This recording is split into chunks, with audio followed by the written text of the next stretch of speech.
नमस्कार, आप देख रहे हैं नो चटुकारिता और मैं हूं आपके साथ वैशाली। गरियाबंद जिले के किसान इस वक्त बेहाल हैं। सरकार हर बार दावा करती है कि किसानों को समय पर और सब सस्ती दरों पर खाद मिलेगा, लेकिन हकीकत इसके उलट है। यूरिया की एक बोरी जो सरकारी रेट पर मिलनी चाहिए, वह अब दोगुने दाम में किसानों को खरीदनी पड़ रही है। किसान मजबूरी में अपनी फसल बेचने के लिए कर्ज लेकर भी महंगे दाम पर खाद लेने को तैयार है। और सबसे बड़ी बात, मीडिया में लगातार ये खबरें उजागर हो रही हैं, लेकिन प्रशासन की कार्रवाई केवल नाम मात्र की रह गई है।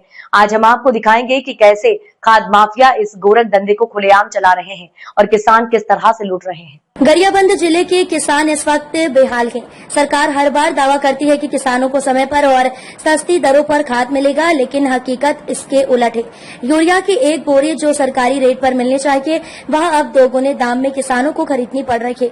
किसान मजबूरी में अपनी फसल बचाने के लिए कर्ज लेकर भी महंगे दाम पर खाद लेने को तैयार है। और सबसे बड़ी बात, मीडिया में लगातार ये खबरें उजागर हो रही हैं, लेकिन प्रशासन की कार्रवाई केवल नाम मात्र की रह गई है।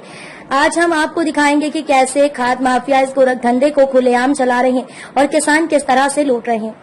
सरकारी रेट पर मिलने वाली यूरिया की एक बोरी बाजार में 270 रुपए से 300 रुपए में मिलनी चाहिए, लेकिन यहाँ किसान 600 से 700 रुपए में खरीदने को मजबूर हैं। आप देख सकते हैं कि किसानों के पास विकल्प नहीं बचा। खेतों में धान खड़ा है, खाद चाहिए और मजबूरी में उन्हें माफियाओं से दोगुनी कीमत पर लेना पड़ रहा है।